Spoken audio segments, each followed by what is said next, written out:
Hello students, I Shobha Wadhwa from the USPC Jain Public School.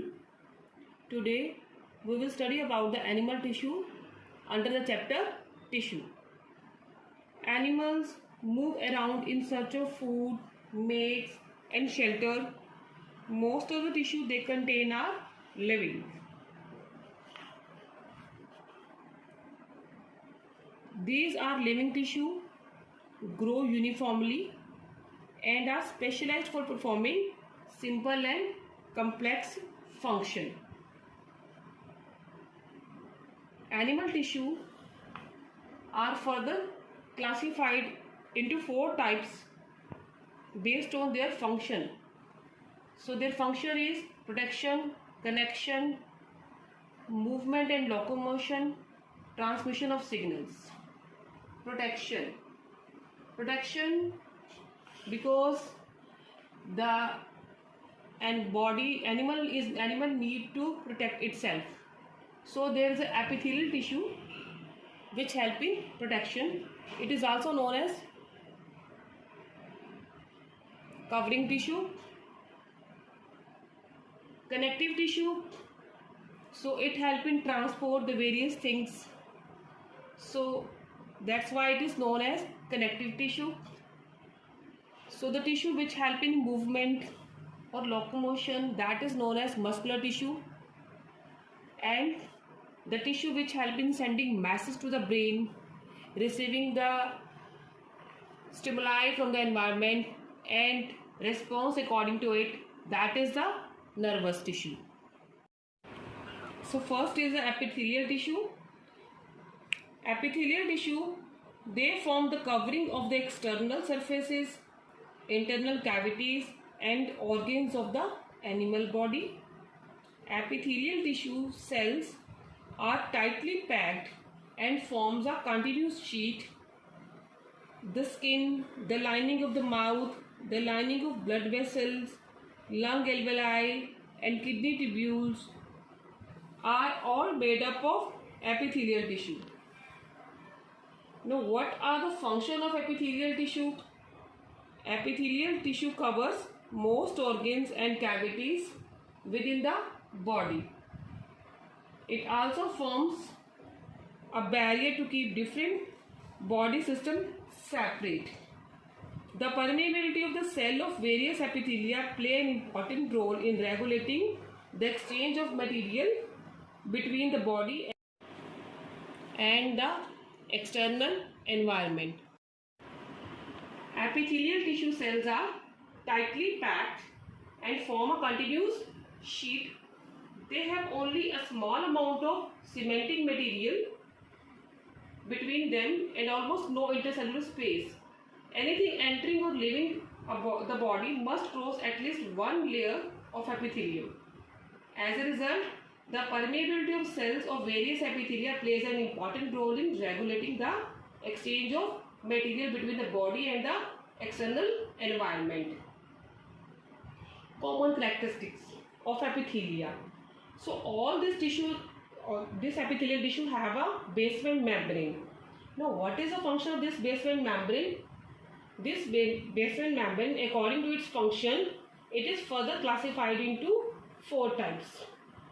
So its function is, first function is its filtration, because it has to filter the things. So it has the flat kind of cells. These flat kind of cells, epithelia, is known as simple squamous epithelia. And second is absorption. Second function is absorption and secretion. So according to its function, it has, you know that it needs more surface area. So the shape of this is columnar, column-like cells. So second epithelium is columnar epithelium. And this the epithelia, it also gives strength. So it has cube-like cells. So that is known as cuboidal epithelia. Its function is also secretion. So according to its function, the epithelia because it secretes something. So this epithelia is glandular epithelium. So these are the 4 types of epithelia. That is the simple squamous epithelium, columnar epithelium, cuboidal epithelium, and glandular epithelium. First type is squamous epithelium. Squamous epithelium is present in cells lining blood vessels or lung alveoli, where transportation of substances occur through a selectively permeable surface. There is simple flat kind of epithelium. This is simple squamous epithelium.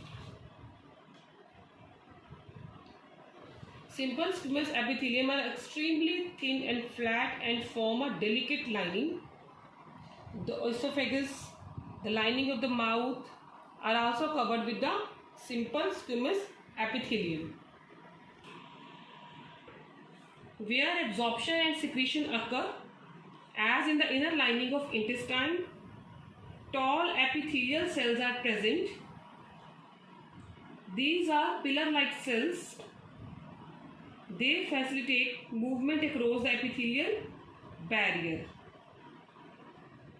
In the lining of stomach and intestine, where there is absorption and secretion occur, columnar epithelium is present. In the respiratory tract, the columnar epithelial tissue also has cilia. So that's why it is known as, this hair-like projection is known as cilia. So that's why it is known as ciliated columnar epithelium. This ciliated columnar epithelium cell has special function. These cilia can move, and their movement pushes and the mucus forward to clear the respiratory tract. So it is present where? It is present in the respiratory tract to clear the passage. So next type is cuboidal epithelium. Cuboidal epithelium has cube-shaped cells, forms the lining of kidney tubules and ducts of salivary gland, where it provides mechanical support.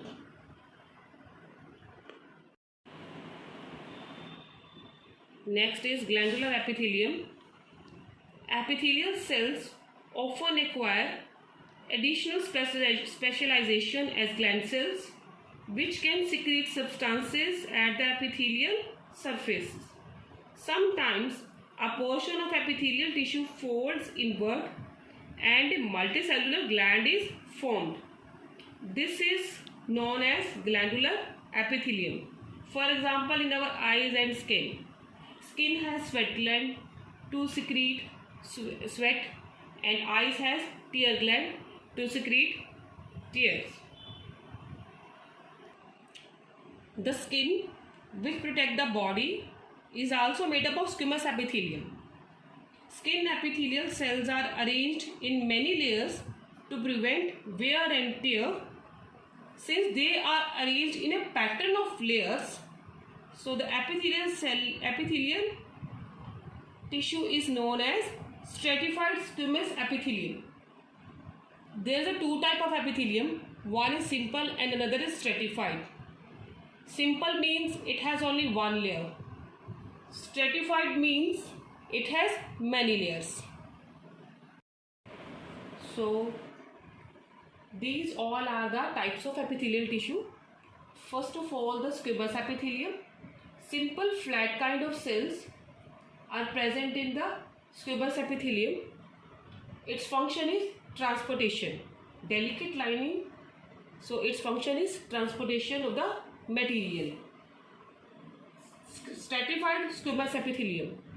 These are also flat kind of cells, but many layers are present, so it forms stratified squamous epithelium. For example, in our skin, it gives protection. Next is columnar epithelium. Columnar epithelium, column-like or pillar-like cells. Its function is absorption and secretion. For example, in our small intestine. Next is ciliated columnar epithelium. Ciliated columnar epithelium is present in our respiratory tract to push the mucus forward. Cilia are present to push the mucus forward. Next is cuboidal epithelium. Cube-shaped cells present in our kidney tubule. It gives mechanical support. And where there is a secretion of something, some substances, so that is known as glandular epithelium. Thank you for watching video.